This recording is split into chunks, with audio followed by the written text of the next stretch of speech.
শাশুড়ি চায় নগদ টাকা, স্বামী মোটর গাড়ি। নিত্যদিনের যৌতুক জ্বালা সইতে নাহি পারি। কথায় কথায় ওরা সবাই তোলে গায়ে হাত, নোংরা ভাষায় দেয় যে গালি, তুলে বংশ যায়।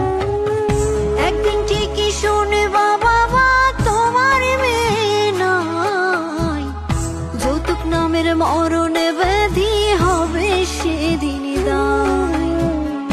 একদিন ঠিকই শুনবা